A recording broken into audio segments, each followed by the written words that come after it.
Mike Field, the Prime Minister, the Honourable James Marape, Minister for Police, the Honourable Brian Kramer. I also acknowledge the presence of the Deputy Prime Minister, the Minister for Health as well, and other members of Parliament, including Charles Abel and Patrice Thomas. Thank you so much for making time available. I also would like to acknowledge the host organization, from the host organization Man Up, including Mr. Solomon Canther and Lohia Boy Samuel. And of course, as part of our guest this morning or this afternoon or tonight, Ganjiki Wayne from Road to Justice, Justice for Janeline. I also make special mention of Mr. Kennedy Kavara, the grandfather of the late Janeline Kennedy, to whom and the many others who fell victims and survivors of all forms of violence this evening, as this evening is being staged. The event this evening has been staged to honor their lives and to create a legacy that no other life will be lost again because of senseless actions of a minority. Ladies and gentlemen, thank you so much for making time available to be part of this campaign to put a stop to all forms of violence against women and girls. My name's Douglas Dimagi. I will be your master of ceremonies for this event. If I may, while I have the opportunity here to say a few words.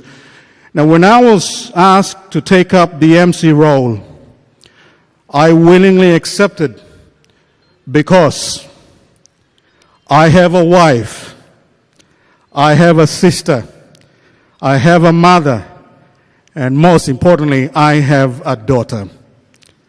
So do you. In Papua New Guinea, domestic violence is the most common form of violence against women and girls. The most recent demographic health survey found that 63% of women have experienced domestic and sexual violence, and 61% have not sought help or told anyone about the violence. The question is, why aren't they seeking assistance? And why have they not told anyone about the violence? Your presence here is to make the voice louder and to help our women and girls experiencing violence to report without fear, seek the appropriate assistance, and to ensure justice is done. Prime Minister, we come with heavily laden hearts, sore to the bone with grief, pain, agony, despair. While tears soothe our souls, our eyes burn with hurt, frustration, and anger. But what good is a crowd like this without a louder voice? And signed petition by the thousands if they are no stronger than laws and policies and the strict execution and implementation of these very laws. We are thankful our ministers from the highest office of the land, including the Prime Minister, make time available to grace this event with their presence. It is our prayer and hope that the laws are strengthened and fast-tracked without fear or favor, and justice prevails at the end. From tonight, as we move forward, we also take time to honor and remember those who have fallen victims of horrendous crimes. I take a page of one of the dailies who recently had a fantastic timeline of domestic violence. Please join me to spare a moment for Monica Bellioli Nagi, 33, brutally beaten to near death by her boyfriend of 3 months, March 2016. Regina Morove, 25, shot dead with a pistol allegedly by her husband, May 14, 2016. Ruby Ann Laufer, 25, allegedly killed by her boyfriend, February 2017. Rosalind Albania Evara, allegedly to have died of gender-based violence, October 2017. L'Oreal Koko Nakini Mulungu and her unborn child, allegedly killed in a domestic violence in the NCD back 2 years in October 2018. Grace Kavara, allegedly brutally killed by her partner at Erima in November 2018. Solange Iva Aitzi, who allegedly was attacked by her partner over an argument at a family Christmas gathering on December the 25th back in 2018. Silingo Lamu and her daughters Irene Gabriela, Janely, and her babysitter, Maggie Molo, allegedly murdered in their house, in the comforts of their home in Mount Hagen by her husband in May 2019. LaDonna Olongo, 30, killed after allegedly prolonged domestic violence in Port Moresby, October 2019. And now what have we? Janelyn Kennedy, June 2020. Let the late young Janelyn's story be the last, and no more tears be wept for senseless deaths. Ladies and gentlemen, with those few remarks, I'd like to now call upon our first speaker. Please join me in welcoming to the podium for the host organization, PNG Man Up, Mr. Solomon Canther.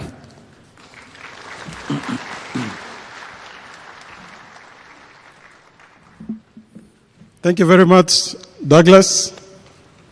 Prime Minister, Honorable James Marape, Deputy Prime Minister, Stephen Davis, Minister for Police, Honorable Brian Kramer, Minister for Health, Jalta Wong, Governor of NCD, Honorable Paul Sparkop, Members of Parliament, Diplomatic Corps, and everyone who are here tonight to witness this solemn occasion. This initiative was actually formed within the last 5 days when I was struck by seeing the photo of Janelyn in front of the newspaper. Now, firstly, I thought I would start a peaceful walk, but then I met a number of like-minded men, and we thought that we should probably commemorate or pay tribute to Janelyn with something much more special that not only recognizes her, but also other victims of violence. Let me acknowledge all the PNG men that are here tonight. Can all the men put your hands up? Tonight is your night. This is a night for men, for us to talk. I'd like to acknowledge all the men that are watching TV, live, and are also watching on our Facebook page. Thank you for joining us tonight in your homes, around the country, and those of you who are overseas as well. Thank you for sharing this solemn moment with us. This is a night for men. Of course, again, with the support of incredible women behind us. I'm honored to see men from different walks of life, different backgrounds, and different ranks of leadership here tonight. And this is why it's a very special night. My brothers, I stand here before you with a broken heart. Last week was one of the most darkest moments of our country. A beautiful, young, innocent child of God went through a harrowing and despicable experience, unimaginable. She was tortured for days and had a battered body dumped at the hospital. Janelyn's case illustrates the reality of what happens every day to our women and girls in this country. Every day. We cannot allow this to continue. We men must make the change. We must work together and speak up louder against the atrocities that are happening every day against our women and girls. PNG Men Up is the start of an initiative of like-minded men that are calling for all men to stand and put our hands together, and in this occasion, pay tribute to Janelyn. To all victims of violence, past, present, and women who are going through their struggles, and to call for action to make a real change, not just change, real change. It is a historic moment because we men are now calling for a change in how we must treat our women and girls. Now, why Janelyn? Why her case when there are hundreds of other women out there that are facing the same fate every day? Well, we have to start now, and Janelyn's case must be the start of this change. to protect our women and girls. She represents all the victims of violence that are currently being abused by their male partners and are at risk of losing their lives or have lost their lives. She represents the women that have no access to safe houses, women that are fighting for their lives in the hospitals as we speak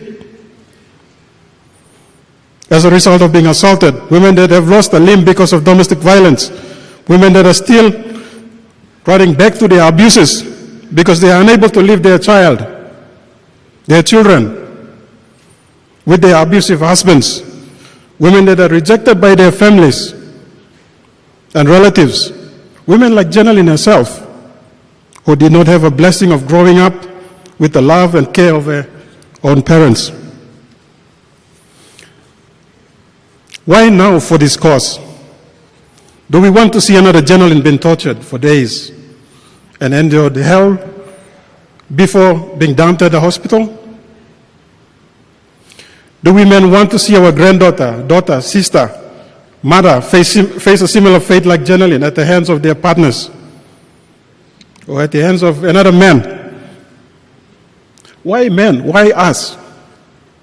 Why are we here? And why should we be concerned with this scourge that is killing our women folk, our values as men, to stand up for our women and protect them? Let's acknowledge the fact that we men are the biggest problem in this issue. Because facts and statistics show that men are the leading perpetrators of violence against women. But what is most important in our context in PNG is that the legislators and decision makers are all men. The people who can make the strongest call to end violence against our women are men. And there are 111 of them that have the power to change the course of this country by changing laws that continue to accord lower penalties to serious crimes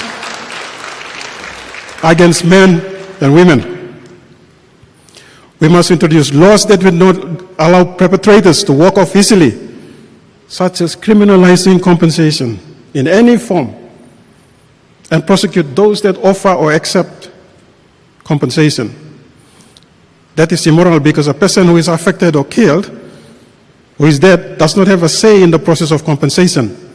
Too many perpetrators have walked off easily by paying compensation because the law is failing our women. There must be no attempt at all by a perpetrator to negotiate compensation. As my good governor for Isipik said, we men are warriors. We must always protect and defend our women. Beating and abusing women is not part of our tradition. Let's hope that Jeneline's death must not be in vain, but shines a light in how we as men begin a new change in how we treat our women and protect them. Let me choose a Bible verse from Genesis which says that, and I quote, "And the Lord God said, it is not good that a man should be alone.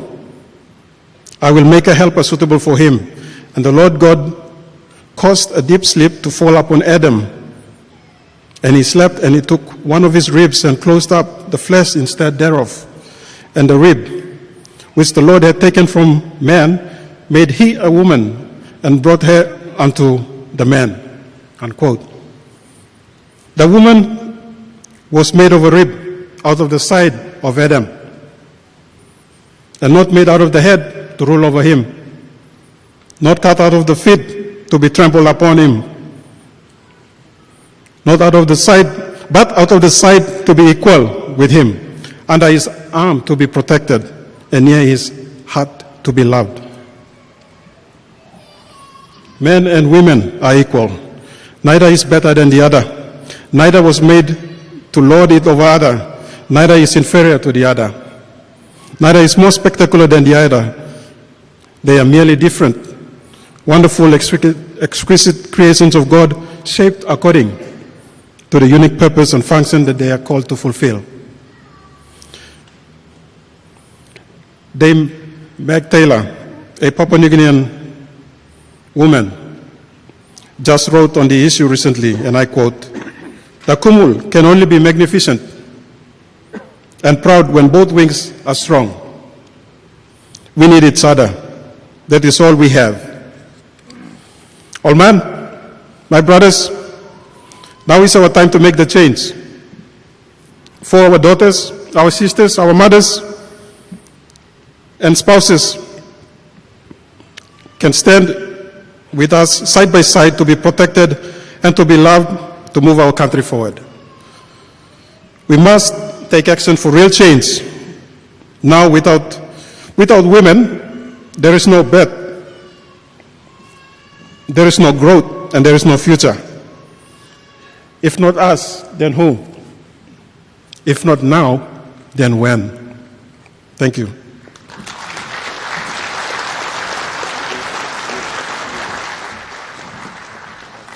Thank you, Mr. Canther. Ladies and gentlemen, Solomon Canther from the host organization for the vigil tonight, PNG Man Up. Before we go to our next speaker, I'd like to make a few acknowledgements. As you would have realized and noticed during the course of the formalities, the presence and the arrival of the Governor for the NCD, Honorable Paul Sparkle. Ladies and gentlemen, please make him feel welcome. Thank you, Governor. Also amidst our audience tonight, the Governor for Gulf, the Honorable Chris Hiveta as well. Thank you. And the Australian High Commissioner, His Excellency John Phillip. Thank you so much for coming along as well. Our next speaker speaks on behalf of the young girl and the family. Please make welcome the grandfather of the late Janeline Kennedy, Mr. Kennedy Kavara.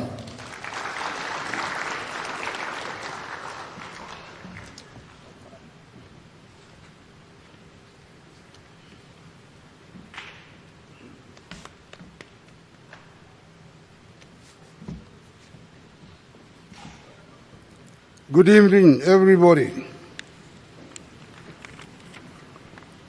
Speech for Kennedy Karawa, Honorable Prime Minister James Marape, Honorable Police Minister Dr. Won, Brian Kramer, Honorable Health Minister Dr. Won, Honorable NCD Governor Paul Sparkle, deacons and the guests, family and the friends, ladies and gentlemen, as the grandfather of late Janeline Kennedy, I'm humbled by the turnout. Many people here today includes our Prime Minister and the ministers of his government.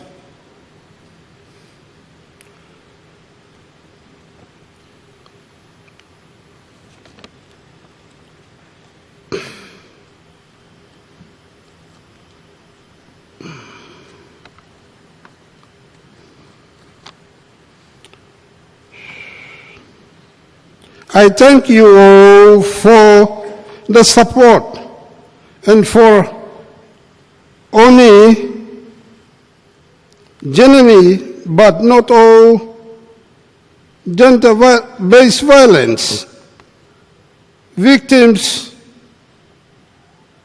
Some we all know, many feelings and the silence. Gender-based violence against women and girls, justice must stop. Men must start respecting our women's folks. I have upheld the laws of this country for 53 years as a soldier in Papua New Guinea Defense Force. I have sworn the oath of Bible to serve the country and uphold the laws of the country. It saddens me today because my granddaughter was suddenly taken away at a very young age from us by a person who has regards of the law. On behalf of my family and the people of Gao province and PNG as a whole, we want to see justice done for our late Lau Mori.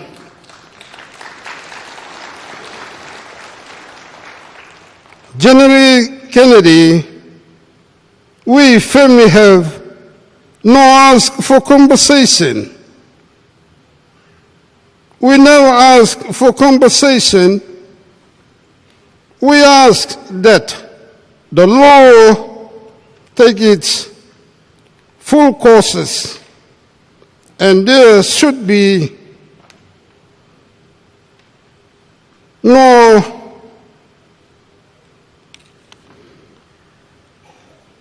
distractions to justice. As the law take its full course, there should be no,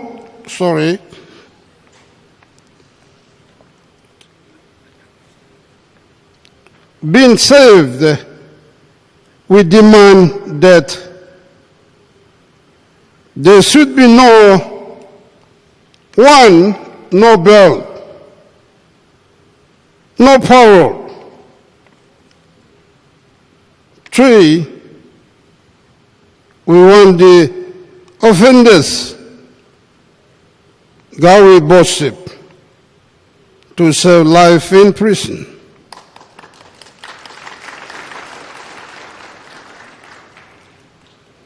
This will send a strong message to other abusers of women and the girls. Think once before they offend. If our laws are strong and forced. Thank you, ladies and gentlemen.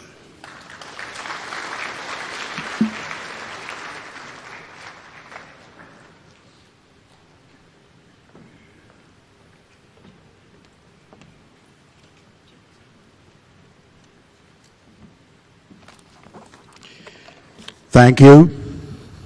Can we give another round of applause for grandfather, the grandfather of late General Kennedy. Also acknowledging Mr. Keats, His Excellency Keats Court for the British High Commission. Thank you so much. For those of you following the program, of course, on social media, we're going live. We're live streaming on MTV, the Facebook pages of MTV. And PNG Man Up, so as NBC TV and TV1 as well. Still to come, the presentation of the call for action to Prime Minister and his subsequent address. For now, though, I'd like to call from the civil society organization Road to Justice, Justice for Jenilyn, Mr. Ganji Kiwain.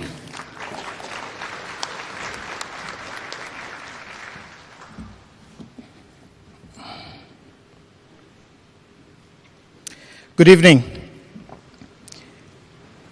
I stand here on behalf of my own family on a personal level, but I stand here on behalf of the team now known as the Road to Justice for Jenilyn.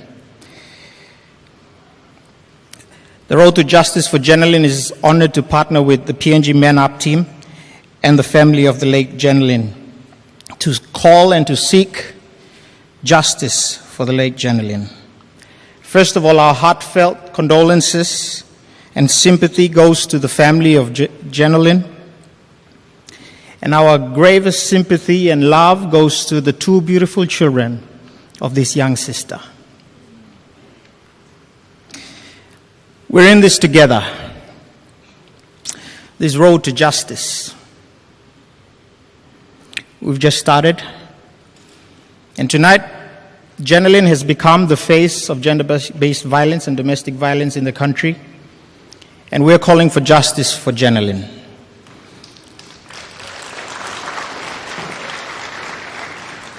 We're calling for the law to avenge the life and the death of Jenilyn.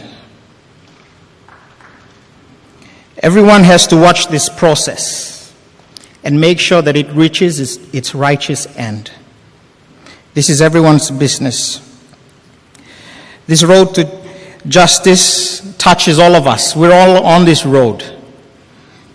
Every father who has a daughter like me, when the news broke out last week, would have gone home and hugged his daughter tight and long. Because you would have imagined, if it was your daughter, that you would have been enraged, you would have been angry, you would have been deeply pained by this. The Road to Justice for Jenilyn team would like to call for an absolutely transparent and absolutely accountable process of justice.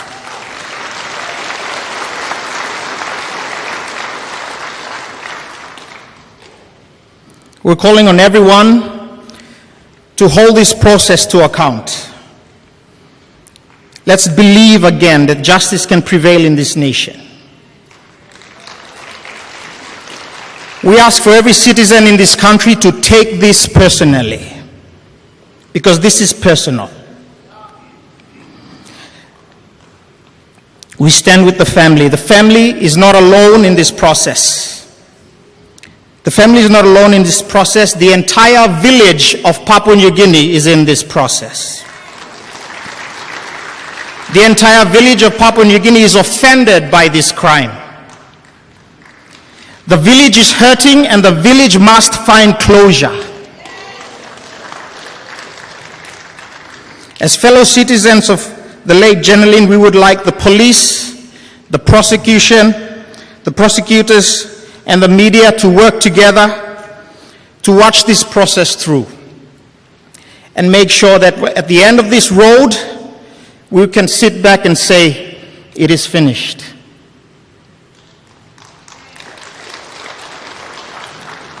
We want the police, the prosecution, and the media to keep us informed of every single step in this process. Every day there must be police briefings on the case of Jenilyn. Every single day. Just like we have police briefings daily for COVID-19, Jenilyn must have police briefings every day.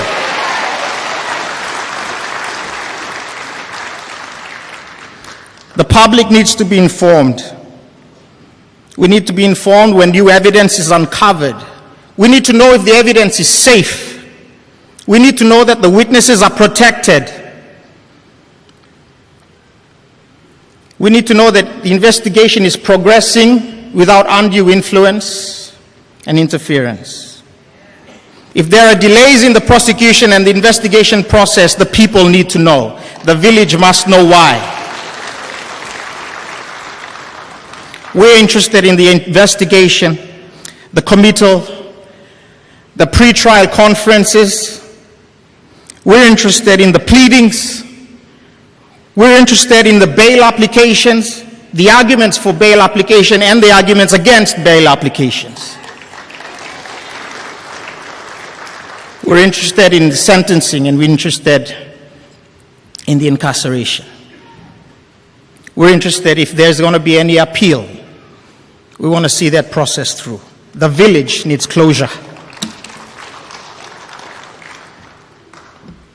The village wants to know that there won't be any downgrading of the charges, that the prosecution will seek the maximum penalty. The village is hurt and the village must find closure.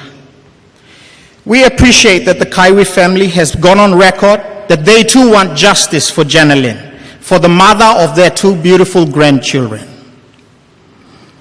We look forward to seeing more cooperation and participation in this process of justice. We don't want Jenilyn's death to remain unsolved like many others. We see wife killers roaming the streets, roaming free, shopping, taking the dogs for a walk. Help us believe in the justice system again. Seeing them walk free doesn't help our faith in this system. Justice must be served. Help us believe again. Help us believe in the police again. Help us believe in the prosecution again.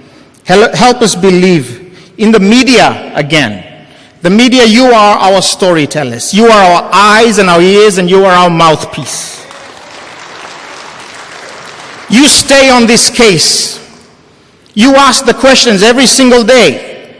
Ask the questions of the people who are supposed to be asked these questions. We need you to be on top of your game, my friends in the media.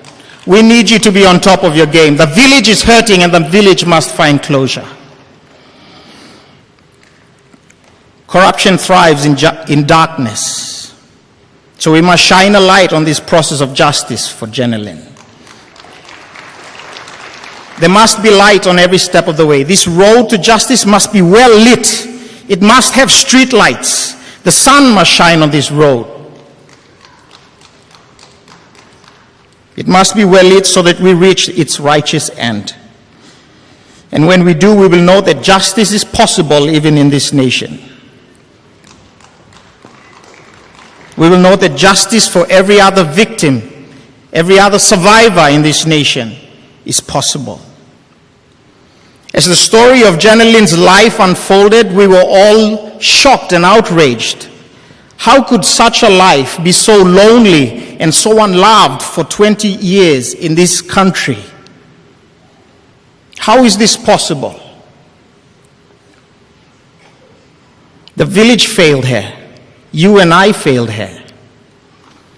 And as unknown as she was and unloved as she was in life, now in death, she is the most loved angel in this nation and the most treasured being here right now. And we are hurt. We're in pain. And we want justice for Jenilyn. This road to justice leads to justice for everyone. God bless us all.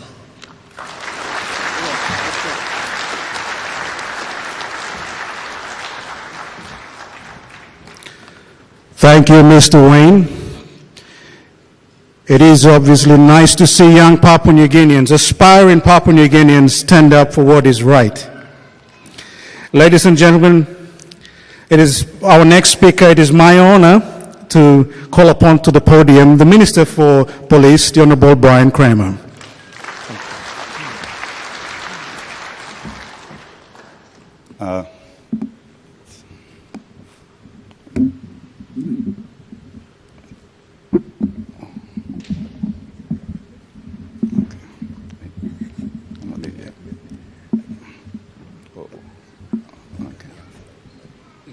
Of our Prime Minister, Lady Rachel Marapea, Deputy Prime Minister and Attorney General, Honourable David Stephen, Minister for Health, Joel Tuwong, Governor of NCD, Pawas Pakop, Governor of Gulf, Chris Iveta, the Member for Alatau, Charles Abel, the Member for Koroba Lake, Kopiago, Petrus Thomas, the Australian High Commissioner, as well as the UK High Commissioner. I'd like also take this opportunity to express deepest sympathy to the family of Jenilyn Kennedy, and as well as her friends as well. I'd also like to acknowledge Solomon Canther for organizing this event and making it a front and center issue where it needs to be, and those that work with Solomon to put this program together. While we're here to pay tribute or a vigil to Jenilyn and seek justice, in Jenlynn's death, I think we need to also be clear. Every day there is another case of Jenlyn. And that is the real issue, why we're here today. This is not one case, this is an everyday case. So if we want justice, it cannot be just for one case. It must be for every case. Now, many of you, including myself, have cited videos on YouTube of Papua New Guinean women being tortured, unspeakable acts of torture against them. And in the past, no real effort has been made or taken to address those issues that still remain outstanding and still continue today. But what I can assure you, as the Minister for Police and the Prime Minister, Marape Stephen government, there is a real, genuine commitment now to address this issue. Time that received her at the hospital to write an article to describe her case and in terms of the extent of her injuries. And from then it became a national issue. And since then there were many rumors and reports about people involved or ought to be involved, or cases of safe houses or social welfare officers and police that were accused of not doing their job. So I took the opportunity to find out myself by going and sitting down with these people and tracking Jenlynn's footsteps that led up to where, unfortunately, the day that she had died, and talk to the people that are involved with her case to understand what were the issues, but not only the issue in her case, but all similar cases that come every single day. As well, from there, I met with members of the FSVU, Family Sexual Violence Unit, only yesterday, where all of the members from 9 police stations around NCD came and sat in a round table to discuss the issues concerning domestic violence and family sexual violence. Opportunity to listen to them about the issues they face every single day that we seem to forget. That they go to work every day and they deal with this issue from 8 o'clock to 5 o'clock, day in, day out. They are forced to sit and address cases to deal with the worst in human nature, the worst acts. And so while we can be here today and have this moment to recognize and talk about the issue, there are people that work on this front line, that they are faceless, they sit in the shadows, they don't look for recognition, they don't look and turn up to major fundraising events, they don't ask to speak on major events. Every day they deal with this issue. And some of the stories that they told me to get an account of the challenges they face on the job every day, and most of them, I think 80–90% of those officers were women. And they talked about from the moment someone files a case, the challenges they face. In terms of the victim, most cases they don't want the perpetrator arrested because that's their loved one, that's their husband. They just want the violence to stop. There are cases where it gets extreme, where they do want them arrested, and the officers don't have a transport, can't get the court to apply for IPO, or process requires them to go to the nearest clinic, and then the clinics are not available, or they're charging 100 kina for medical report. Or the matter goes to court, and the victim keeps going day in, day out to 10 court cases, and unfortunately the court is filled with so many cases, their case is not heard and it's adjourned, and most of these victims are unemployed. And they have to find bus fare to get to court every time. And every time they go to court, their matter is adjourned, to the point they just give up. Or they file a complaint, and police don't have a vehicle, they don't have fuel to be able to respond and arrest the perpetrator. And that is day in, day out. In June last month, I was informed that 647 cases were recorded for domestic violence. While we are talking about one, this is just 647 cases in 1 month in Port Moresby. One can only imagine how many cases are unreported or throughout the country. So gender-based violence, family sexual violence is a major problem in our country. And it shows that what happened to Jenlyn is a system collapse. And so while many blame frontline workers and our officers, a lot of cases they deal with, the victims withdraw the case. And many times the officers refuse in the case of Jenilyn. They said, we refused. She insisted to withdraw the case because pressure was placed on her. And they said, nope, we're not going to withdraw the case. You have to go to court. We're not going to withdraw this case. And unfortunately, even when she was released, they only agreed to release her, provided they have a safety plan to release her to her family, where they know that a grandfather's place, so that she would be safe, not to release her directly back to the perpetrator. But again, many people don't know this story. So we make assumptions on issues we know nothing about, on understanding footsteps and challenges people face in this space. And I have, since that incident of Jenilyn, myself as the Minister for Police, on the issue of justice that has been asked, yes, her case will be given priority from police prosecution, from the criminal justice system, and I'm sure as the Attorney General and Deputy Prime Minister is here today, is also committed to that cause. But that's on every cause, not just Jenilyn's. So we will look at legislative reform, and discussion has already begun within the government caucus with the support of our Prime Minister. And we will look at legislative reform and holding people accountable even if you witness domestic violence and fail to report it. The irony in our law is if you are in a car accident, you are required to report it, otherwise it's an offense. And yet when it comes to saving lives and reporting criminal offenses on domestic violence, there is no law for that. So the discussion is within the Marape-Stephen government, and I'm sure with my fellow colleagues in NEC, that the issue of gender-based violence and domestic violence as well as family or sexual violence will become a priority of the Marape-Stephen government. As the Minister for Police, we are now looking at discussions following that first workshop or discussion with those in FSVU to ensure that those officers are now made a priority, that they are given the vehicles that they need, that they're given the resources that they need, the training that they need, so they can go after this issue. But this is not a crime where someone holds you up down the road and then you're happy to be a witness and you're happy to testify and file a complaint. This is a crime that is done in a home, where the crime scene is in the home as well, where kids witness this crime. And they go to school and they come back to the crime scene.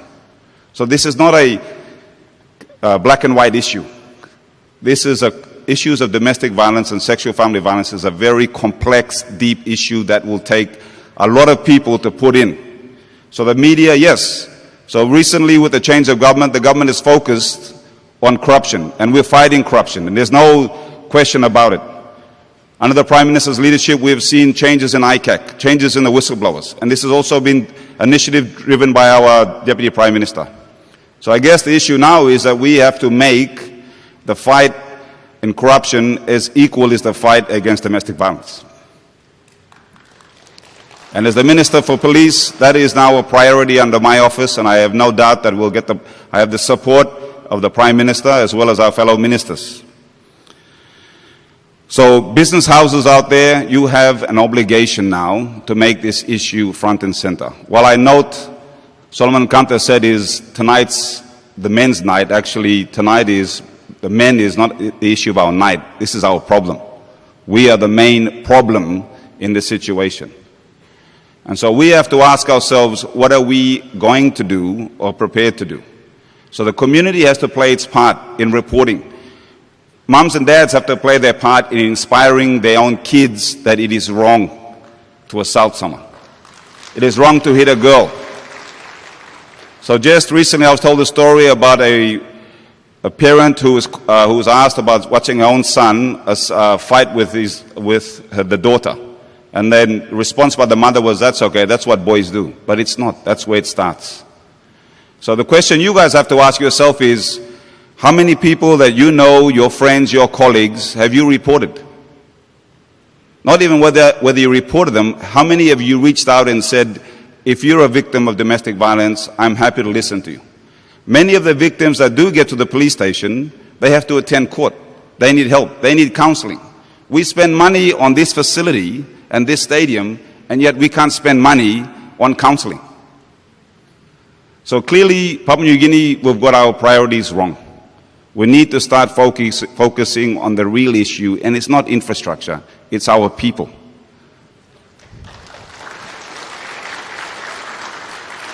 So I'd like to take this opportunity to acknowledge all the frontliners out there who have been forgotten in the past, to make a commitment that this government under the Prime Minister will now, as in the past, to correct the wrongs. We will put you in the front line with the resources you need to address this issue. Thank you.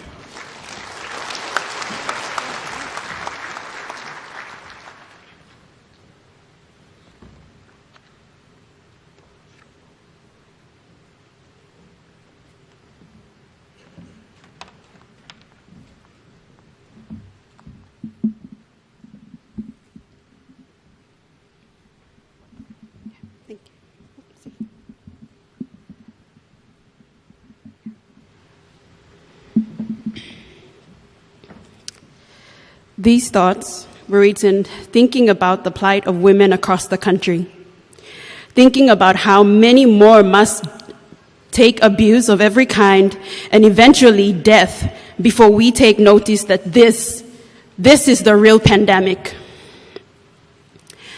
How many more of us must die at the hands of men who think we are mere possessions? How many more of us? How many more of your sisters and nieces and daughters and granddaughters and aunties and mothers must die before we really say, enough is enough? How many of your sons do you turn a blind eye on as they verbally bash us, psychologically break us, and physically beat us to death? How many more times will you claim that I deserved it? How many more times will you say that a married problem? Or shall we go until my grave screams and rejects me? Is that when? How many of our sons are we raising in these traumatic situations and normalizing it with sick sentiments that she deserves it? How many sons are we raising with the idea that every time a woman asks for clarity or has a different opinion to him, that he must react with violence? How many sons are we raising with the lies that compassion and kindness and empathy make him soft and unmanly? How many sons are we raising with fury and fear and anger? How many sons are we raising with the mentality that the only way to lead is to dominate, and to dominate by instilling fear and treating others like, well, for lack of better word, shit? How many sons are we raising with lies about culture and religion, that these avenues validate the actions of inhumane human beings? Don't you dare say they behave like animals, because we know that even the most passionate and scariest of creatures only ever become aggressive for the safety of their pack.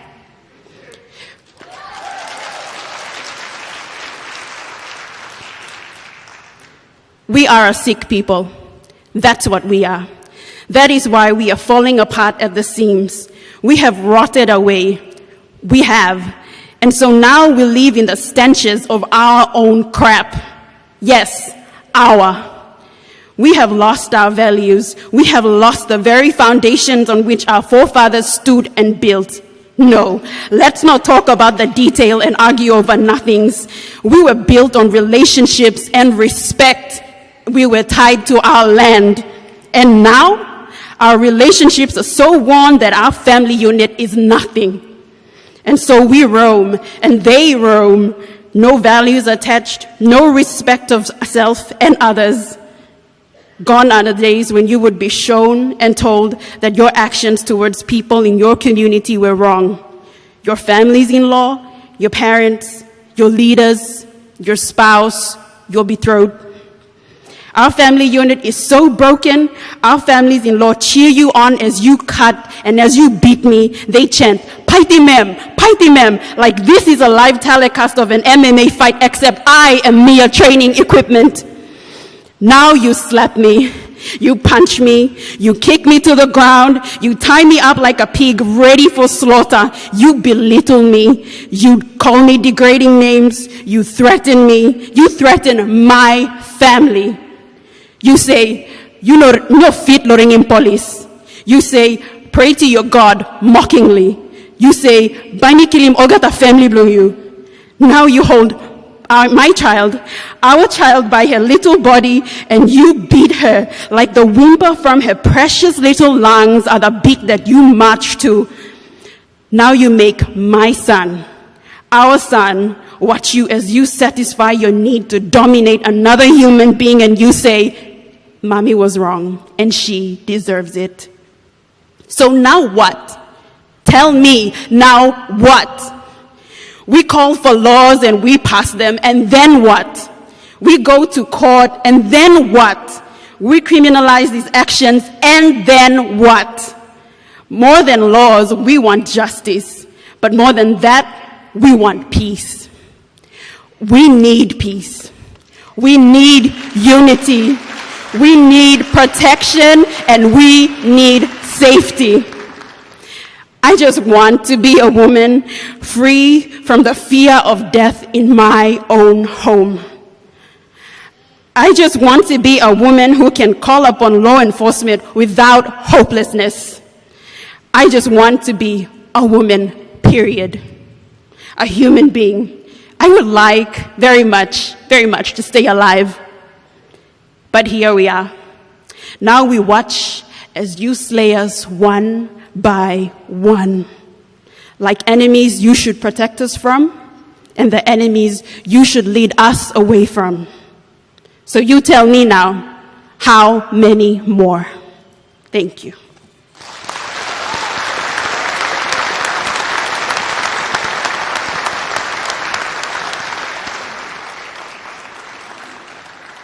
Whoa, what can you say? Can we give her another round of applause, please, ladies and gentlemen, Miss Yvette Renagi. And a rather very strong recital of a poem reflects almost all aspects of violence our women and girls go through. I also like to thank the Honorable Brian Kramer, Minister for Police, as well. The program, and I'm not sure what it's like down there. You got enough light to read through the pledge? Yes? Please have it up and be ready for a recital. We've got a bit of light now. Thank you. And maybe, if I may ask that we be standing to recite the pledge. Okay. Yeah. Yeah. There you go. All right. And since the Minister for Police has got my copy, I'll probably grab one of this one here from the back. Yes, I think I've got one. Thank you, Minister. Yeah. All right. Now, okay, you can join me as we read aloud our allegiance to man up, not be silent, to listen, educate, express, promote, and create Janeline's law. Now we invite, while we're doing this, we invite all men of Papua New Guinea to man up, again, as I mentioned, to take this pledge and create a better world for our women and for ourselves. Now we pledge to speak up, take action, and drive real change on domestic violence and the laws. And then we'll come when we pledge to make a difference and live a life free from domestic violence. One, together. We pledge to man up and not be silent. I will report any cases of domestic violence I see or hear about. Silence is a form of consent and complicity that I no longer accept. I will take courage and correct the actions of others. I pledge to man up and listen to women and be an ally to women who are working to end all forms of domestic violence. I pledge to man up and educate ourselves on the factors that lead to domestic violence and use that knowledge to mentor and teach my boys about how to be men in ways that doesn't involve degrading or abusing girls and women in any manner. I pledge to man up and express my emotions appropriately, including hurt, fear, control, and sadness, and support other men and boys in expressing their emotions in a safe way. I pledge to promote domestic violence awareness through my personal social media channels and real-life conversations. I pledge to create Janeline's law to ensure compulsory community duty to report, no bail for abusers and murderers, stronger convictions, higher sentencing, and criminalization of compensation. I pledge to man up, not be silent, to report abuse, listen to women, educate myself, and better express my emotions in a safe way. I will promote domestic violence awareness and work to create Janeline's Law. Thank you. For now, a minute of silence. Thank you. You may take your seats. A minute of silence. We make reflections, remember, and honor the life of Janeline Kennedy and those who have fallen victims of domestic violence. In this minute of silence, the lights in the stadium will be turned down. As I speak, they've already been turned down and to some extent will be turned off. You will need to turn on your mobile phone lights, the lights on your mobile phones. And if you have a pen torch, great. Have them turned on and have them faced up or flashing up to the ceiling. You may wave them to and fro as we do the minute of silence. Thank you, ladies and gentlemen. Our minute of silence begins now.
Thank you, ladies and gentlemen.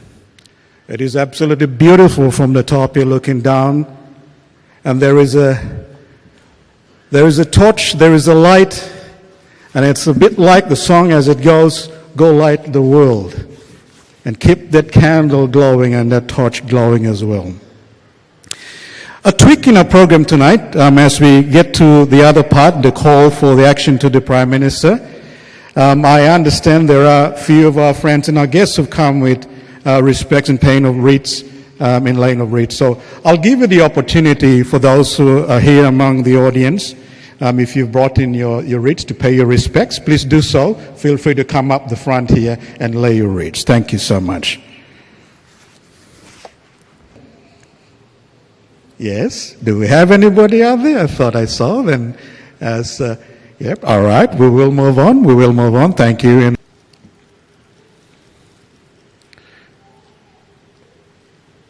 I'm honored and proud to see young Papua New Guinean men and boys come up tonight. Thank you so much, gentlemen.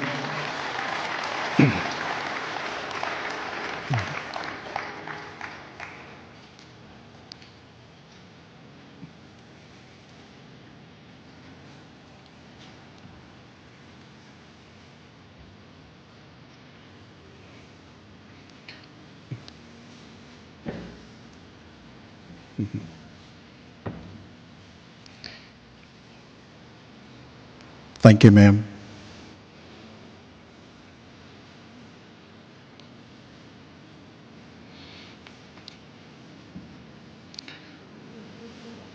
Sure.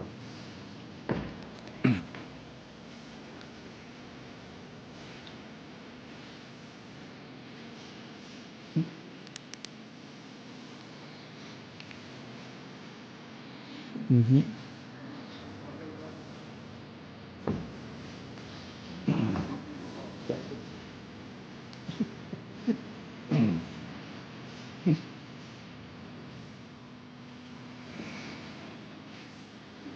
Mm-hmm.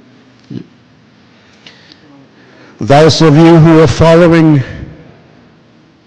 this rather solemn event, We live streaming through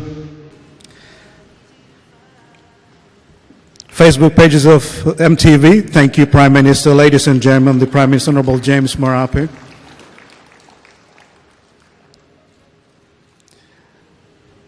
We're live streaming through MTV, NBC TV, TV1, and also on the Man Up Facebook page. The wreath is a mark of respect for the young General Kennedy. We also take this moment, or who may have been victims of domestic violence. Thank you, Prime Minister. He will be joining us up on the podium again. The other part that's still to come, of course, the presentation of the call for action to the Prime Minister. And that, of course, will be facilitated by Mr. Lohia Boy Samuel. I'll be calling on in a moment. If you don't mind, we'll just give a moment for the Prime Minister. When he gets up here, we'll move on with the rest of the program. But thank you all very much for coming. It's such an inspiration to draw the courage from everybody here. United we stand, and we're taking it from here. I've been speaking with Mr. Canther the last few mornings on a talkback show, and I asked him, Mr. Canther, this campaign you're doing, how different is this campaign going to be from the others that have come and gone? And he says, this one is here to stay. And they will continue to pursue that laws are changed in some way, somehow, has been expressed by many of our speakers tonight, including Mr. Gunji Kiwain. All right. Okay, bear with me for a moment. Yes, thank you so much. Oh, here is the Prime Minister. Thank you so much, Prime Minister.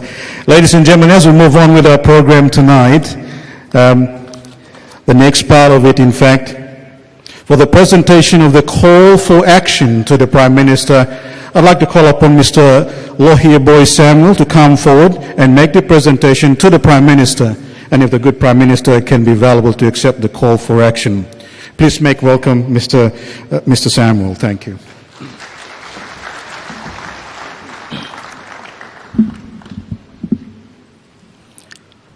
Honorable Prime Minister, Honorable James Marape, Mrs. Lady Marape, Honorable Deputy Prime Minister Stephen Davis, Police Minister, Honorable Brian Kramer, Health Minister, Honorable Jalta Wong, NCD Governor, Honorable Poes Pakop, Gulf Governor, Honorable Chris Hivita, Honorable Petrus Thomas, and Deputy Governor, Honorable Dari Toka, and our Chairman of Motu Koita,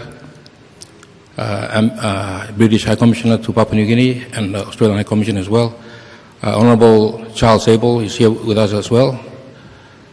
And all the guests, ladies and gentlemen, and thank you very much for being here in this very special occasion. And we also welcome the family of the late General. On the 23rd of June, 2020, after 5 days of torture, following a 5-year-long abuse, 19-year-old mother of two, General Kennedy, died a gruesome death at the hands of her partner. The nation is outraged and mourns the tragic death of Miss Kennedy. As the story of General's tragic life unfolds, it has become clear that the entire support and protection system around the late General completely broke down, resulting in her death. Her story indicts all of us. In both anger and sorrow, the nation has come together to call for justice for General. Justice must be served. The entire village that should have kept her alive must come together in remorse and hope. The village must reconcile and commit to do its utmost best to ensure the life and death of General is not in vain. It must move forward to protect the lives of other girls and women in Papua New Guinea of the day, whose responsibility is to create laws and structure for the ordering, or structures for the ordering of society. It includes the warriors, the police, and the prosecutors who were sworn to protect life and avenge deaths. It includes the storytellers, the media, who must make sure the story of Jenalyn and the stories of everyone like her is never forgotten. It includes the men, the fathers, brothers, uncles, and grandfathers whose Melanesian role is to protect their women. It involves women, mothers, sisters, aunties, and grandmothers who provide care and support for the vulnerable. It includes the sages, the churches, who must speak truth and life into society and promote moral and righteous living.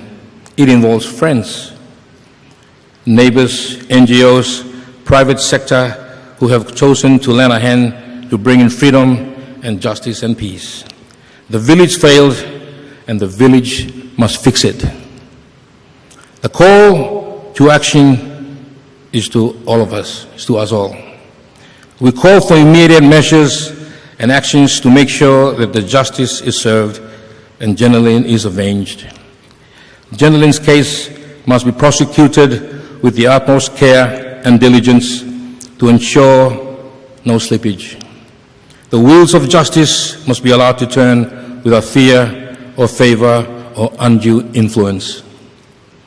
We call for medium-term measures to be acted upon within the next 3 to 12 months. These are actions that are within the abilities of the powers that be to take. There must be no delay in taking these actions. As we speak, there are women suffering at the hands of evil men. We must set them free. We call for long-term measures to be considered and implemented. These are measures that move our society and nation towards a more peaceful and safe place for all women. They include the reform of laws, the resourcing and funding of stakeholders, the creation of appropriate governance. To the police and public prosecutor. To the police and the public prosecutor, we call for the following to be taken for justice is delivered. Investigation of Jenalyn's case to be made #1 priority for speedy, thorough, and transparent process. Police to endeavor to complete investigation within 3 months. The police must provide daily briefing and updates on the status of Jenalyn's case and grant full access to the media to cover the proceedings. The protection of witnesses should be prioritized.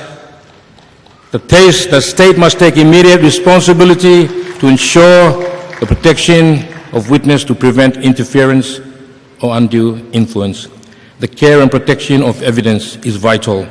The police must secure evidence and protect tampering of the crime scene. There must be no downgrading of criminal charges due to plea bargaining or payments of compensation. The prosecutor must pursue conviction for willful murder and a sentence no less than life imprisonment without parole.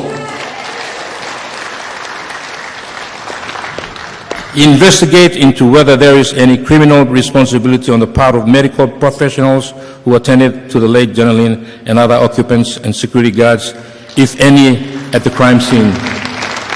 The public prosecutor to vigorously oppose any bail application, noting the potential of the alleged killer to be a threat to society. We call on to medical professionals involved in Jenalyn's case to be suspended and investigated and dealt with accordingly. We call on mainstream media as our eyes and our ears and mouth to do the following actions: to keep a watchful eye on the progress of Jenalyn's case and report daily to the public until closure of the case; to create dedicated columns, spaces, and airtime on the respective platforms to break the silence, ensure that this pandemic of domestic violence is given attention that is required.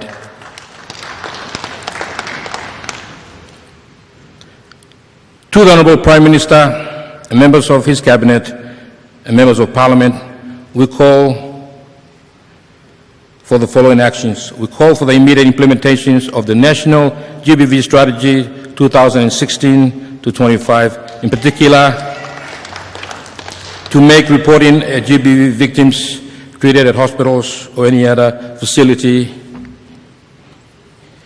to police.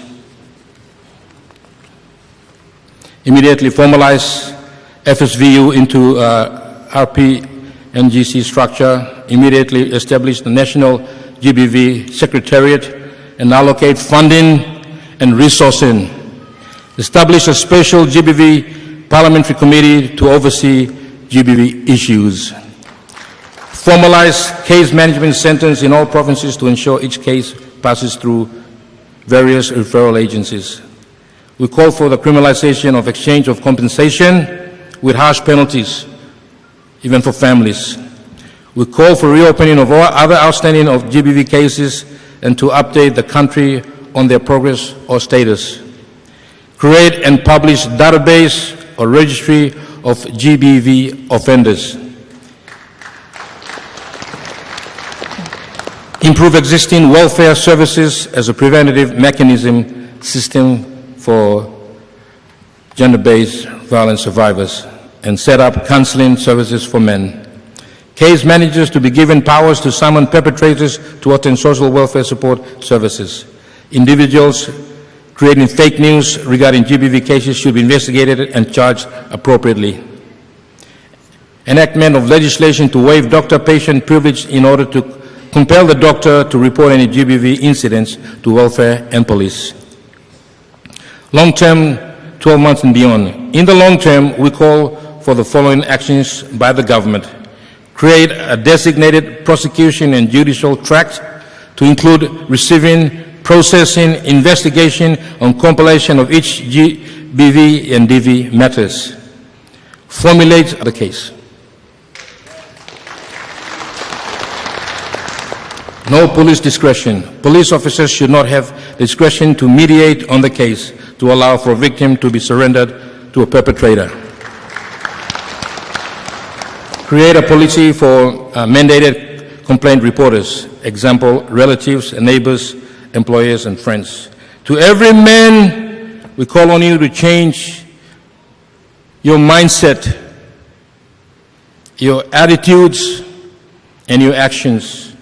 Protect your woman, pursue peaceful resolution of conflict within your marriage and relationship. Respect your wife, discipline your children, lead your family, raise your sons to do the same. To every woman, have hope, courage, reach out for help. If you are abused, trust in God. May God bless us all.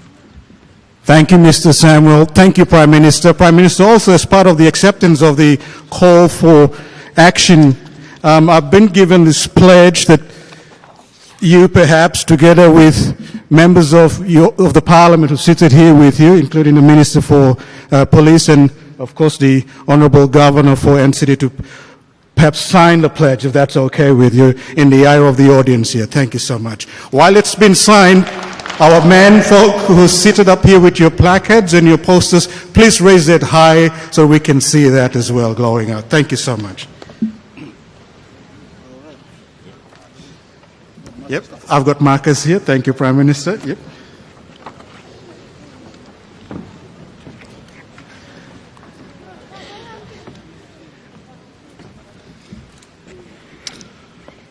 All right, I pledge to man up, not to be silent, to report abuse, listen to women, educate myself, and better express my emotions in a safe way. I will promote non-domestic violence lifestyle, and I will promote greater awareness on domestic violence and work to create a gentleman's law.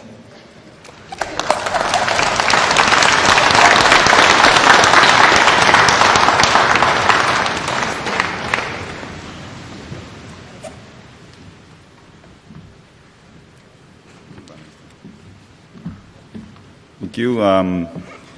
I, the Minister for Police, Honourable Brian Kramer, hereby pledge to man up, not to be silent, to report abuse, listen to women, educate myself and better express my emotions in a safe way. I will promote anti-domestic violence awareness and work to create gentlemen's law.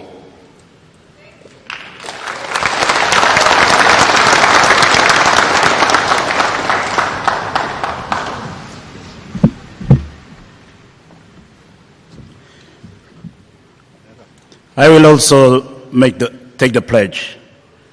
I pledge to man up, not to be silent, to report abuse, listen to women, educate myself and better express my emotion in a safe way. I will promote domestic violence awareness and work to create gentlemen's law.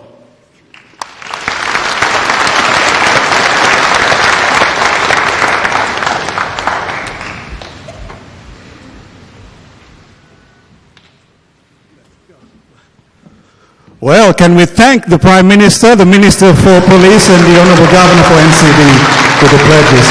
And thank you. I understand the Prime Minister has a very tight schedule. He's got another commitment coming up, and so we're going to have to try to do this as fast as we can. But Prime Minister, thank you for sparing us a few moments. Now that you've accepted the call for action, we now give this time, rightfully, of course, to the Prime Minister to respond by a way of an address. Ladies and gentlemen, please join me in welcoming to the podium the Prime Minister, the Honourable James Marape.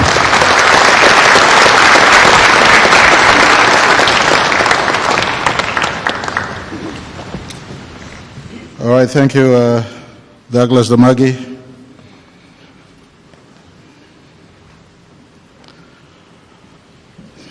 Thank you, each and every one of you, for showing up. And thank you very much for those of you who have conceived this thought to commemorate or to have a memorial program for the late Janeline, and to not let this occasion get to waste, but to ensure you impress on government and you impress on our country the need for men to get up, take action where it matters most. And so I thank you all for inviting me and a few of my colleagues who are with me. We have the Deputy Prime Minister and our Minister for Justice and Attorney General, the Honourable David Stephen, with us.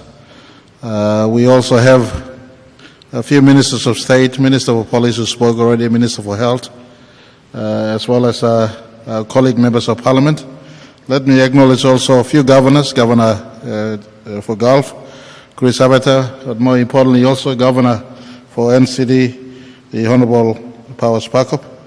Thank you for also being part of this occasion. I acknowledge our two High Commissioners amongst us, High Commissioner Australia to PNG, as well as High Commissioner Great Britain to Papua New Guinea.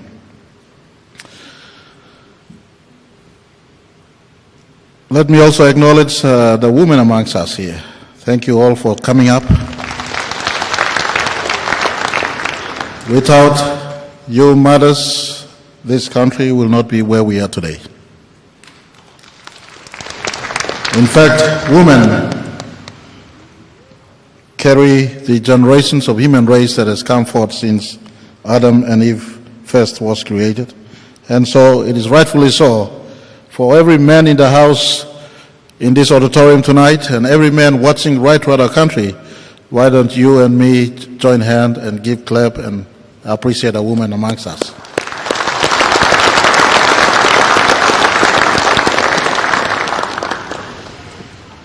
Let me also acknowledge the grandparents of late Janeline, as well as aunties, uncles, cousins, and relatives who are here.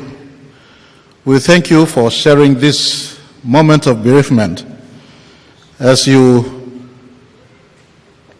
allow the country to say in your dark moments, but not allow this dark moment to pass, but do something worthwhile, something that is milestone in itself.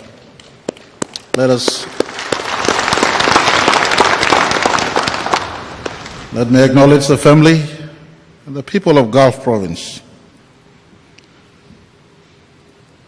In times like this, when we resort through tribalism, we resort to extreme measures, the family of our child who's sadly is arrested through painful circumstances, allowed for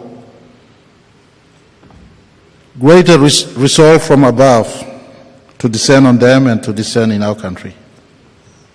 And for that, I take my head off as the chief servant of our country, but more importantly, for the rest of our country, let us recognize that you have made a fundamental statement that you will not accept compensation and you will allow for justice to prevail in this case.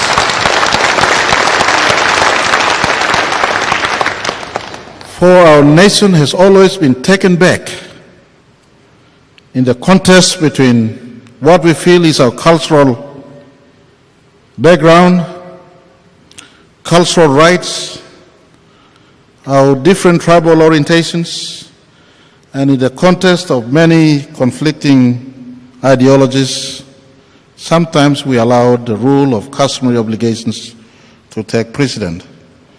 And from the outset, let me recognize this family for standing up to what is right in contemporary PNG, not to customs, revenge, one-talk system, and other so-called things that drag us down, but to allow for rule of law to take precedence. That is a statement of greater value in life than statements of past. For Janlin, it's not the first. She joins many sisters who've gone before her. And for that, we equally must pay respect.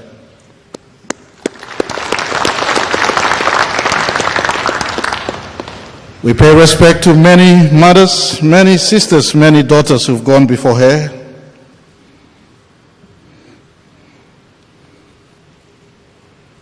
The family example, Janlin's family's example, must be a lighthouse that stands in the middle of many crisis occasions. No to compensation. No to one-talk system. No to taking cover under the shade of customary and traditional obligations. For violence, bigot violence, and violence must be subdued by proper dispensation of justice. And I am here today to assure Janlin's family and assure families of, God forbid, but those who will come after Janlin, that those who choose to participate in violence at home, our government under police ministry, our government under sister sector ministries, our government under the law and justice sector ministry, we look into the laws, and if there is room for strengthening of the laws, we will do so to ensure our daughters, our sisters, our wives, and future ladies of this country do not grow up in fear of being murdered, abused, and ravished in her own homes, or own home. And so you have almost the top echelon of our government here, myself and the Deputy Prime Minister. We have another occasion, an occasion about planning for our country, but we've given priority to this occasion to make a statement of intent, if we haven't made thus far, or to consolidate our resolve to make our country a better place. Many of you would have heard many times I've made this statement. Today, it would pain me to walk with my daughter, my only daughter, up to place the wreath.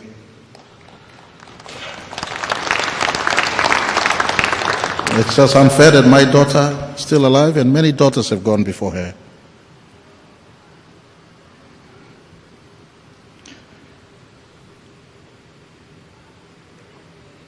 I've made many public utterances, starting with my first maiden speech on the floor of Parliament on the 30th of May 2019, that in the next 10 years this country must change for the better.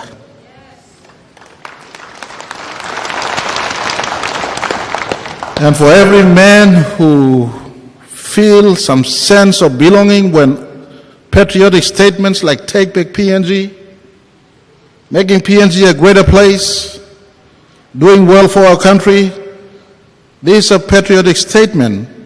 But if at home you don't practice patriotism, then your emotions for this country is in vain.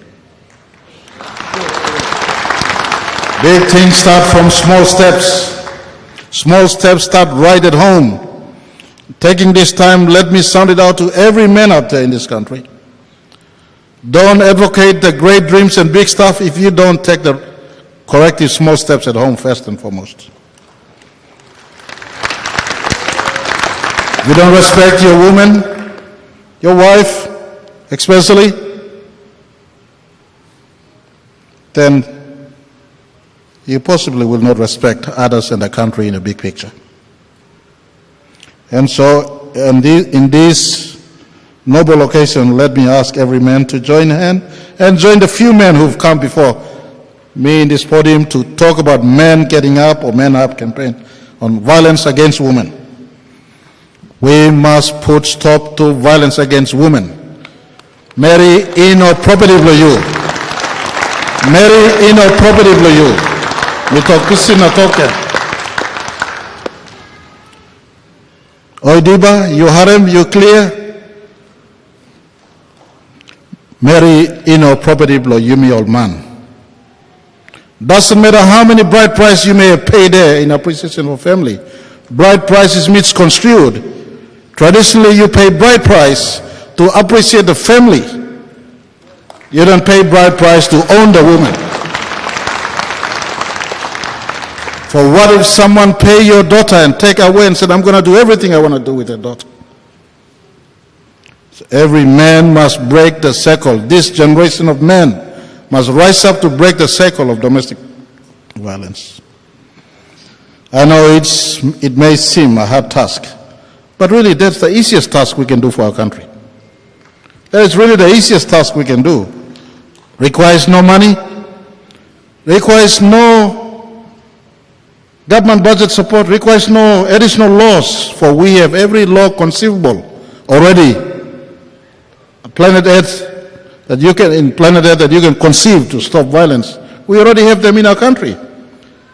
Yet, individually we fail to practice law-abiding at home. Collectively we fail to practice law-abiding in society. And systematically, we've eroded the defense and prosecution of crimes in the due process of our country that should take place. So today I come here to hear with my colleague ministers and Deputy Prime Minister and to ensure the recommendations you propose, if it is not yet in law, then we will put in law, because my government is a reformist government. My government is a reformist government. We want to cement our country in as far as public policy and law is concerned. For what is good for our country, let's get it passed, and you've seen us amending laws, and we will be amending more laws and putting more public policies. But laws and policy alone is not sufficient. There must be individual and collective will by every citizen to rise up to the occasion to ensure we don't practice domestic violence at home. Whilst some ladies do abuse their men, there is greater propensity for men to yield towards violence against women. While sometimes women may be in the wrong, it is us men who has the greater responsibility of caring to walk away from situations. You walk away and you will not get engaged yourself in trouble for it. Today I take time to point to the boyfriend or the purported husband of the accused. Every young man out there, you may be high and mighty, you may be powerful, but the law is an equal playing ground. You break the law will catch up on you.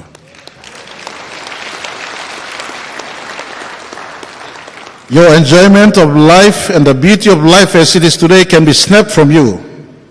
Snapped as you face justice, or snapped as you face, in some areas, other forms of repercussions. And speaking on the accused, let me take time also to thank another group of family, a good story that also has emerged in this situation, an ugly situation. I pay and acknowledge the Kaiwi family, Senior Kaiwi, and the father Kaiwi of the son who possibly got involved in this matter. From what I've been told, I haven't heard, but from what I've been told on secondary information, the father himself brought the son to police. The father brought the son to police. If that is true, that deserves a commendation also. Because for many times, we've hid behind culture again, and I go back to culture. Am I right? We can solve it some way. But the father assisted police, and the family has made pronouncement that it will assist police to help prosecute the matter until justice is served. This plaka and passing am you right. You mean no can. We must no longer hide behind customs and culture and compensation. And I note one of the points that Lohi addressed, no compensation. This is a step in the right direction. Compensation will be removed in the face of justice dispensation.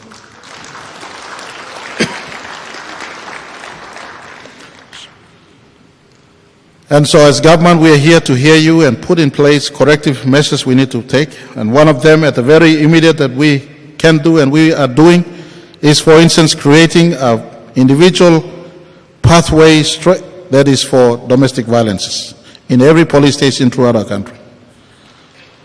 Domestic violence will have its own pathway. Sexual offenders will have its own pathway with domestic violence. So you got report heavy along domestic violence, you go along police station, there's a designated officers there on standby to deal with domestic violence case. Am I right? Police minister, this doesn't need money to make it happen. Let's make it right away. Every police station must have its part for domestic violence. And I will also make it, and hopefully there is a, Deputy Prime Minister tells me there's a work in progress. We are midway through our gender-based violence strategy 2016 to 2025. We'll take a review in this gender-based, incorporate some of these ideas here. But I put to you a proposition. Those who know about gender violence, or those who know about sexual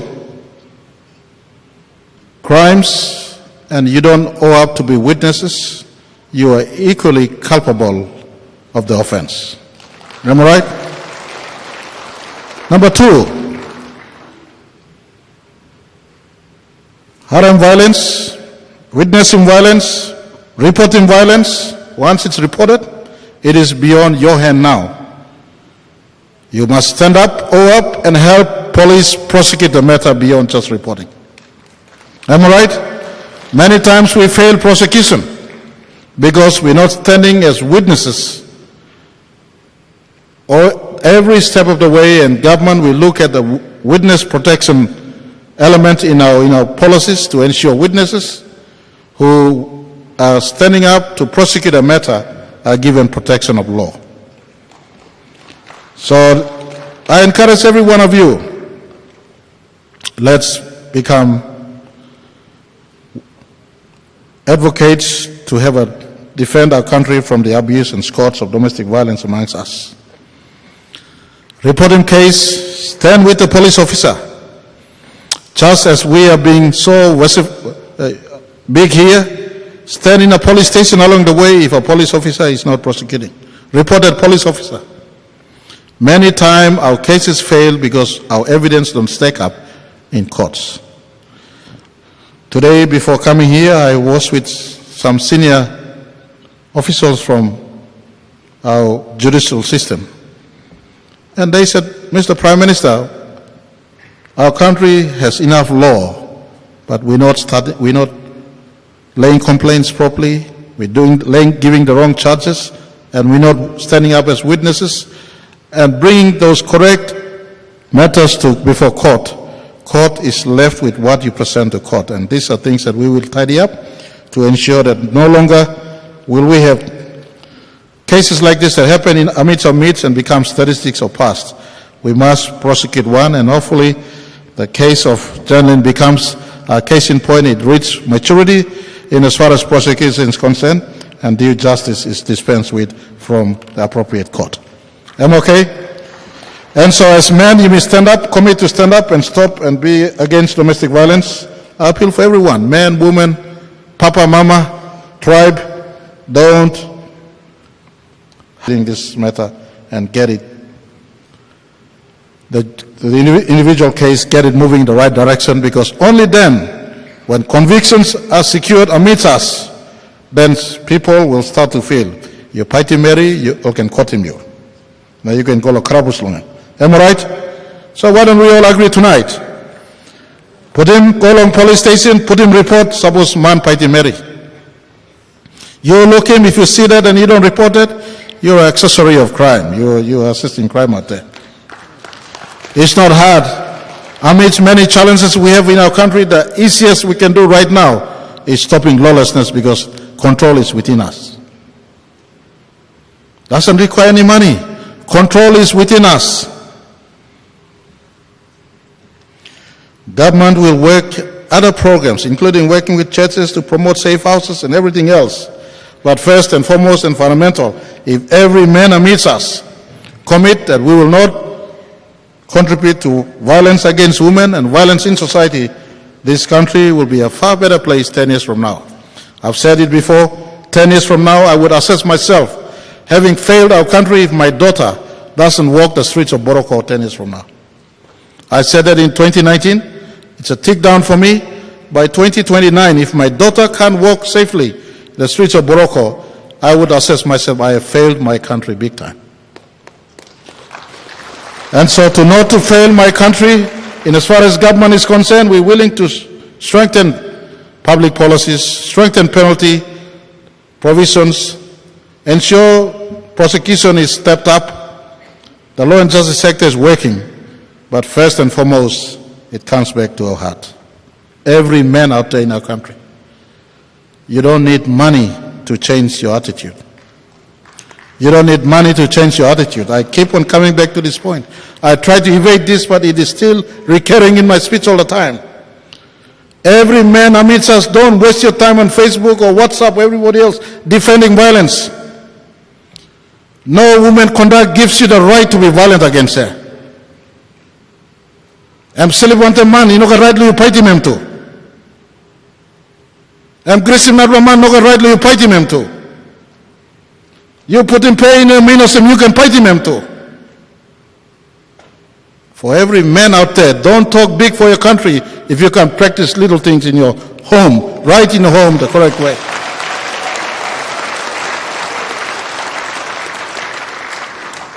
You are your wife's keeper. You are your sister's keeper. You are your brethren's keeper. Collectively, we will keep our country from the recklessness of violence that is ravaging our country. It starts with you and me, and not someone else. And I thank the men who are amongst us here, wearing black and men up. May we be missionaries to promote and suppress domestic violence amongst us, suppress domestic violence, and promote awareness that it is wrong for you to slap your wife, abuse your wife, touch your wife. You know, I'll tell you a personal story to all the men out there. Something that I haven't told too many people in my life, but this is a milestone and momentous occasion, and I'll have to excuse my wife, but let me share this.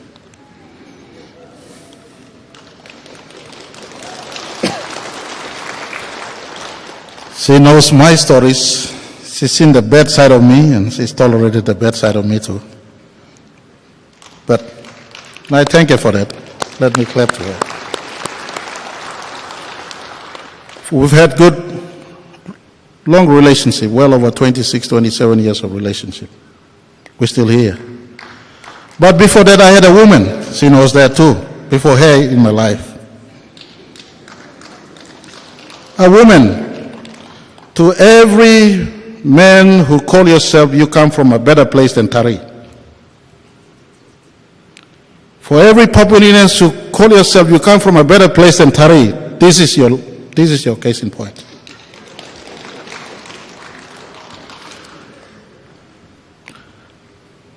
In the younger days of my life, before my wife accepted to be my wife, I walked away from a woman.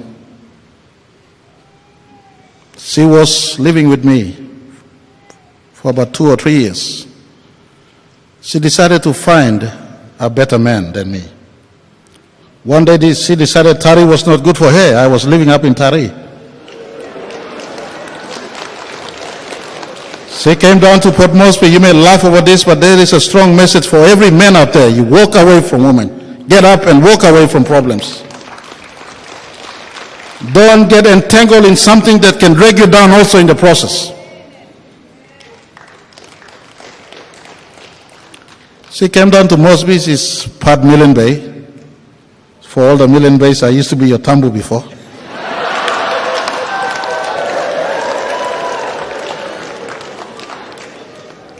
I love all the Millen Bays, mind you. And every Papua New Guineans too.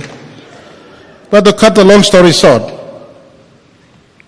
she was found to sleep with someone in that fateful night. I took a flight from Tari into Port Moresby. There was a community gathering in Hola police station. And I said, you know, some of you know what Taris are like too. They wanted to make a big community event, but I said it's a personal event. Let us keep it to being a personal event. And I said, the lady decide this man. I pronounced them to be husband and wife or boyfriend and girlfriend, and I walked away from it.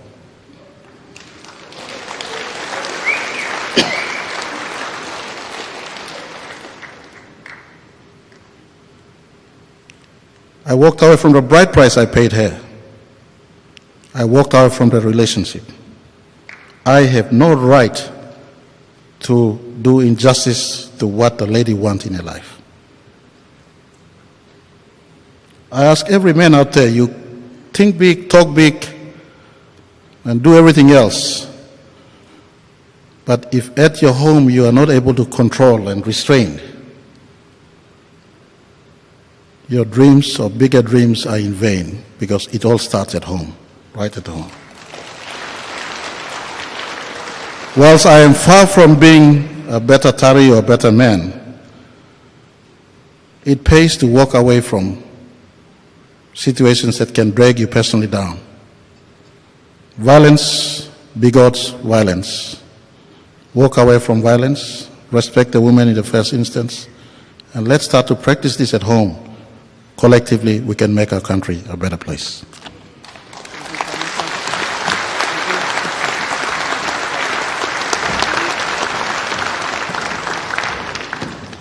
Well, thank you, Prime Minister.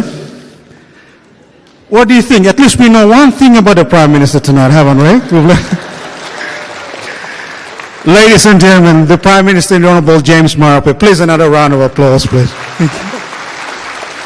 Thank you. We've come to the end of the program, but the program is not done without an official closing. And as such, to conclude with his closing remarks, I'd like you to all put your hands together and welcome an advocate and an agent for change, the Governor for the NCD, the Honorable Paul Sparkle.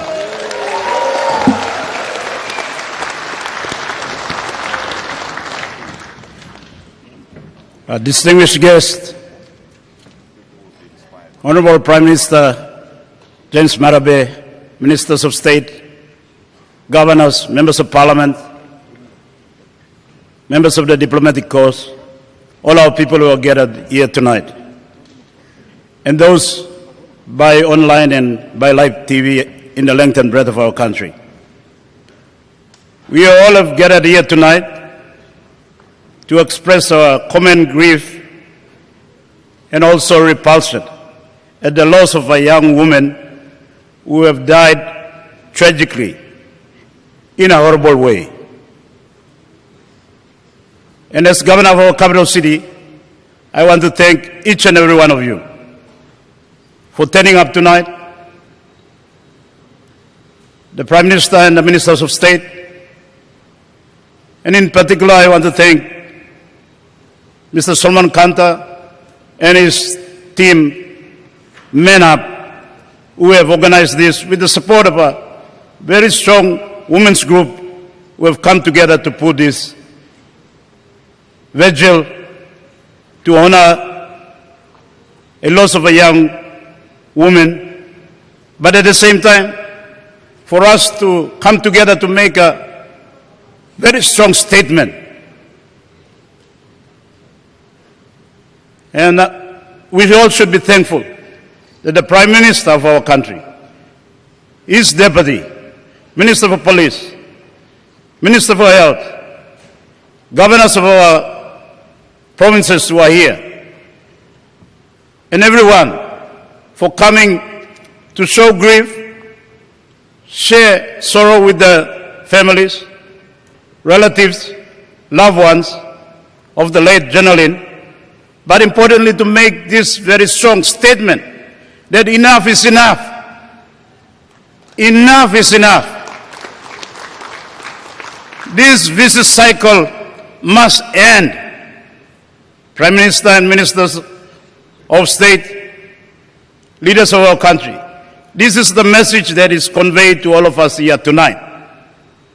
It has been given to us by a call for justice. It has been given to us by call for action. It has been given to us by the cries of the relatives of the late Generalin, and it has been given to us by the collective energy and expression of sorrow and anger that is not just in the city but in the length and breadth of our country. We have to put a stop to this vicious cycle. As we close tonight, I want to bring us back to the fundamentals of our nation. What should define our nation and our people? 45 years on, we must start to reflect on this. Ladies and gentlemen, in the stadium here tonight and listening in, our Constitution is very clear. Among the various rights and freedom in our Constitution, there are some fundamentals. A fundamental right and freedom calls for right to life. We have to ask ourselves, is this right for real? As we close tonight. There's another fundamental principle in our Constitution. It says right to protection of the law. Has this right become real for all our people, but importantly, women and girls of our country? Tonight as we leave we must ask ourselves this pertinent critical questions. We have in our Constitution too, Section 55 calls for equality of all citizens. Are all our citizens equal? As we speak and as we gather tonight. And more importantly, ladies and gentlemen, the national goals and directive principle of our Constitution, what defines and should define and set the basis for this state of independent state of Papua New Guinea, taking us here 45 years on. The first principle is very fundamental. It says that we must all free ourselves from all forms of oppression and suppression. Is this principle being realized? Prime Ministers and Ministers of State, tonight we come to grief, and I thank you all for turning up for the family, expressing condolence, each and every one of us. But importantly, we must heed this call for action. And the fact is, Prime Minister, we don't need statistics. It's all written all over so many reports. Gender-based violence is already reached a crisis level in our country. Not just in the city, in our country. Women and girls of our country as we speak, they can't go to market without thinking about their safety. They can't go to work without thinking about whether it's going to be a good day at work. They can't go to school without thinking whether they'll get on the PMV and it will be safe. No harassment, no threat, no bad touches, no bad looks.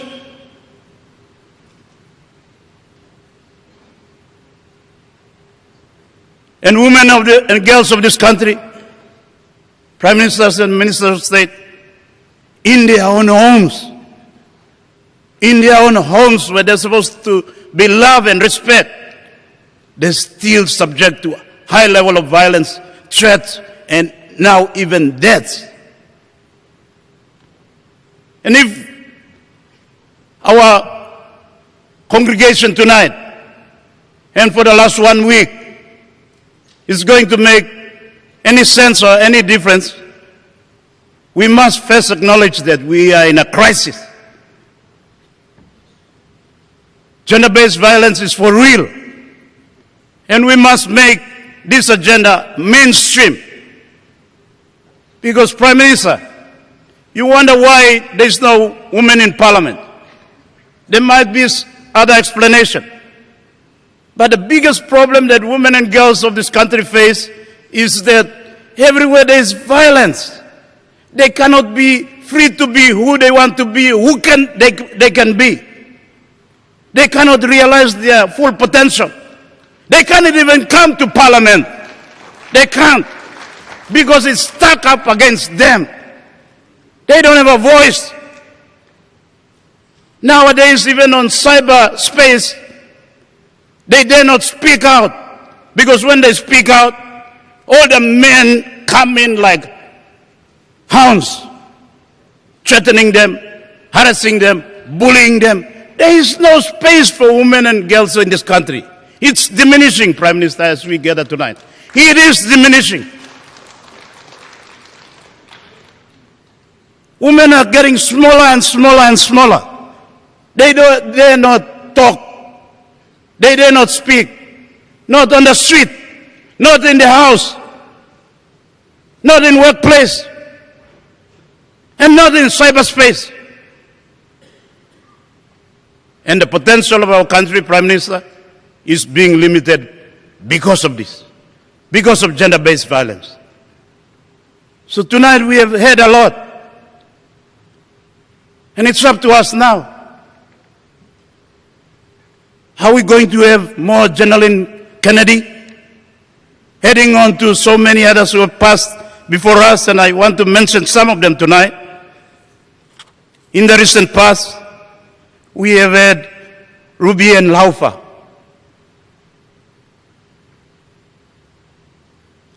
Regina Morove, Roslyn Abaniel, Laurel Coco Nakini, Grace Kavara. These are the ones that only reported. How many more out there? How many more in the villages have been murdered and killed? When is it going to stop? Prime Minister, is getting not just prevalence going high, but the level of violence is getting intense and severe. Death, torture, burning on the stake like medieval Europe, even worse than that. When is it going to end? When will the women and girls of this country become fully fledged citizens of their country? Be able to get their space in their country. So as we close tonight, I want to challenge us too. Have we done enough? Could we have done more? What else that we could have done that we have not done? And Prime Minister and members of Parliament, I would submit that we have not done enough. We have not done enough. For example, the strategic plan on gender-based violence adopted by NEC in 2016 and 2017, launched in 2017, has received no funding up to now. The women who came together to form the Coalition of Change, working with the Law Reform Commission, they put together so many recommendations on domestic violence to deal with the area in which there is a frequency of violence against women and girls in their homes. There's no report been submitted to Parliament, no action on those recommendations up to now. 11 years on, here we are waiting for another horror story, another woman to die, another innocent victim, and we come to congregate again. It is becoming a vicious circle. Prime Minister and members of Parliament, recently too, the EU has allocated nearly 21 million pounds towards the Spotlight program focusing on gender-based violence in Papua New Guinea. We have not matched that. And this is coming from the EU via the United Nations.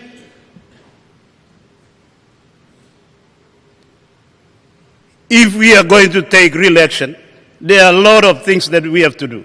Laws that have to be changed, institutions that have to be set up, funds that has to be allocated. Family Sexual Violence Action Committee have been in existence for 20 years plus. Family Sexual Violence Unit in the police force have been working for a long time.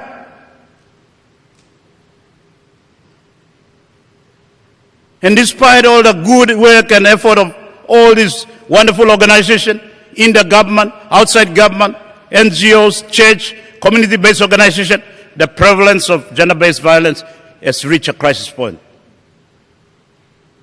So adding on to, as we close, adding on to all the petitions and the call for action that has been submitted by all the different organizations and groups that are here, I want to give some summary of what I see as some contribution to this very critical issue that is not just about women and girls of our country.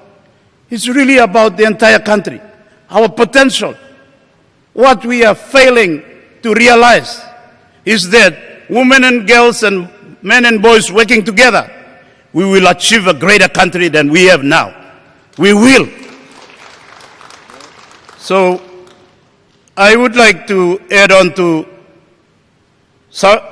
this call and petition that has been given to us today. Number one, let's make gender-based violence mainstream. Mainstream in government, in all agencies of the state, in all corporates, NGOs, and in the churches. We can do this. We have done it for HIV and AIDS, and we can do it again. Number two, let's man up. Join Mr. Solomon Canther and his team. Let's man up. I thank the Prime Minister for sharing his experience. If the relationship is getting toxic, walk away. But the biggest problem that we face in our country, contributing to gender-based violence, it's not a woman's problem. It's a man. We are the problem. We and our insecurity, our mindset, our behavior, our weaknesses, we are the problem.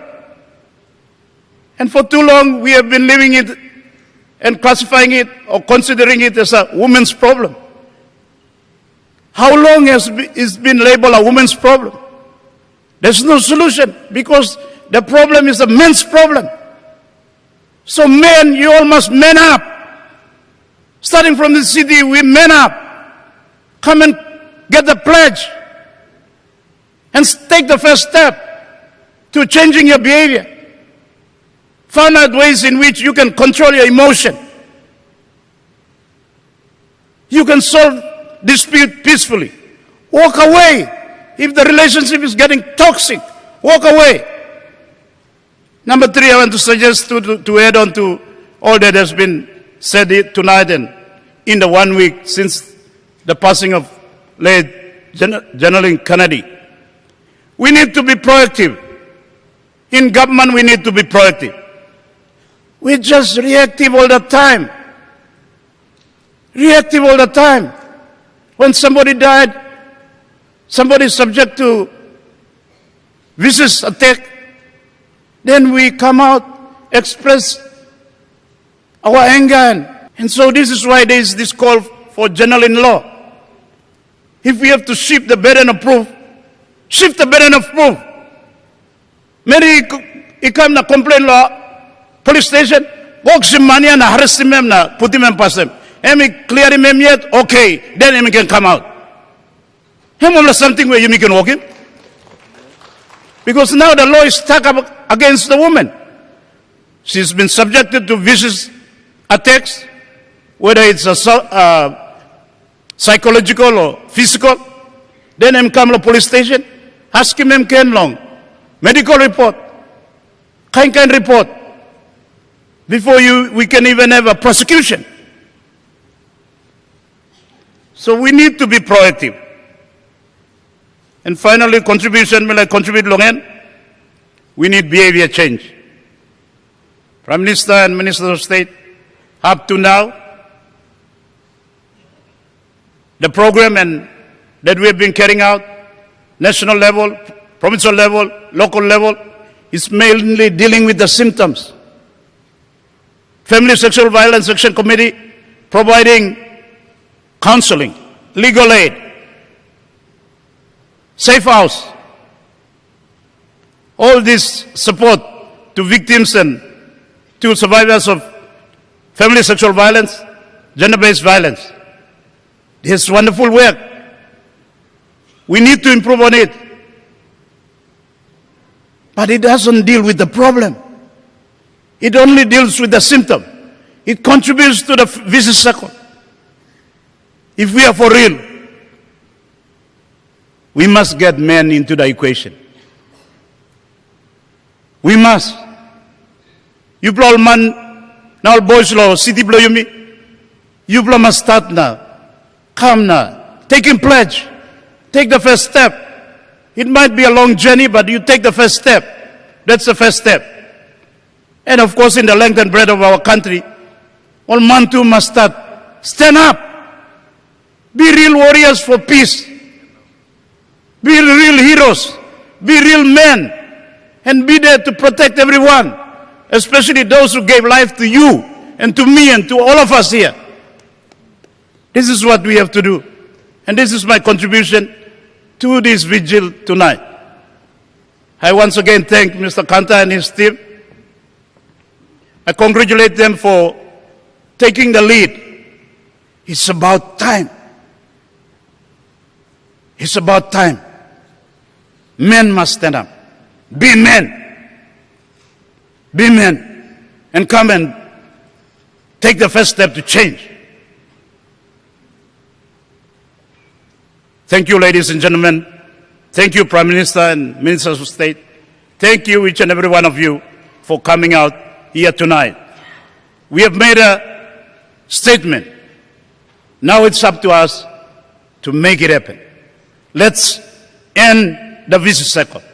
Enough is enough. Thank you and good night, everyone.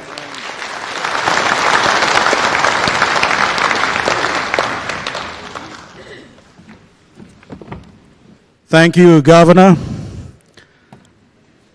That's brought us to the end of the I promise you this is the last time you've seen me. I'll be out of here. Thank you so much. It's actually brought us to the end of the Shine the Light Vigil, while we pay respects in remembrance of our women and girls fallen victims of violence. We turn on and shine the light as a way forward in stopping and completely eradicating the form of social ill and evil in our societies. We make it our endeavor, as stipulated in the Man Up Pledge, to man up, not be silent, to listen to women, educate ourselves, and better express our emotions in a safe way. We will continue to promote domestic violence awareness and work to create Janeline's Law. As we close, I'd like you all to join me in thanking our guests, including the Prime Minister, ladies and gentlemen, the Honorable James Marape. The Deputy Prime Minister is still here within our midst. Thank you so much. Minister for Police, Minister for Health as well, Members of Parliament. I also acknowledge from the Diplomatic Corps, the High Commissioners to PNG from Australia and Great Britain. Thank you so much. And of course, from the committee, Mr. Solomon Canther, Mr. Kennedy Kavara, and Mr. Ganjika Wayne, and of course Mr. Samuel as well here. Thank you all very much. Please, a round of applause for our guests. As we close, the theme for the evening is a song by Stevie Wonder and Babyface, How Come, How Long. All right, that's going to be played. I'd like you to turn on your little torches on your phones again and have them waved as our guests make their way out of the stage here. Like I always say on radio while the theme song's being played, until I come run your way again, you've been such a wonderful audience. I'm Douglas Dimagi. Good night.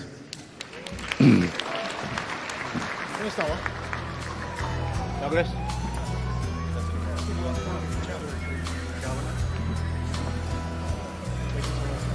Good luck.